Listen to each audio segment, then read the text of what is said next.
Hola, un videito aquí rapidito. Un cliente se queja aquí con un Ford F250 Heavy Duty 18. Él dice que tiene un ruidito, dice, en la goma.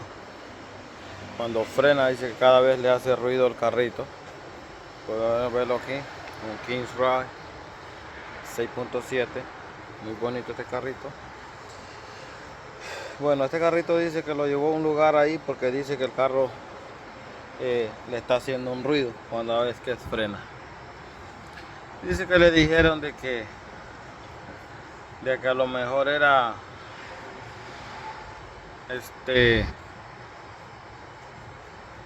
alguna piedra se le metió en el caliper. Señores, miren esto. Un carro este carro de trabajo que le meten un palé de cemento o lo que sea. Y este es un carro bastante pesado. Miren esto. Un ruidito extraño. ¿Cómo va a ser un ruidito extraño esto? Si usted escucha un ruido en su carro, debería de prestarle atención. Maneja el carro todos los días y siente algo extraño, préstele atención. Un carro, ¿cómo no va a escuchar un ruidito si esto ya no tiene pastilla? Ahora le vamos a poner originales, Morocrack nuevas, entre la diferencia de una pastilla nueva a esto que está aquí.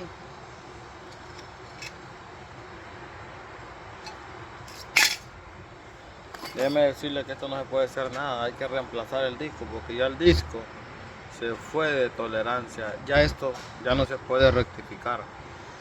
Entonces, ¿qué pasa con esto?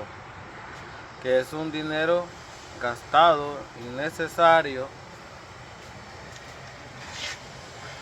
Mira, esto que tiene aquí es la tolerancia que puede tener cuando un disco se va a rectificar. Mira,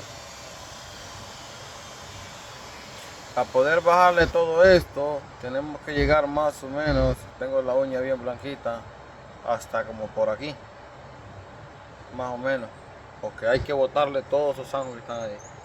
Entonces ya esto se va de tolerancia al disco, ya no va a quedar con la misma ¿cómo se podría decir? Con el mismo cuerpo que puede tener el disco. Esto se puede partir por aquí, no los he visto una sola vez, lo he visto varias veces y no es recomendable. Por un ruidito que escuchaba y le dijeron que era una piedrita, aquí está la piedrita. Debemos de prestar un poquito más de atención. Aquí les dejaré este video para cuando escuchen un ruidito en su carro, presten atención. Si frenan y sientan un ruidito extraño, presten atención, que eso va a ser un problema en los frenos o un problema en la suspensión o cualquier cosa puede pasar. En algo les sirve, denle like, suscríbanse, que se los voy a agradecer. Gracias.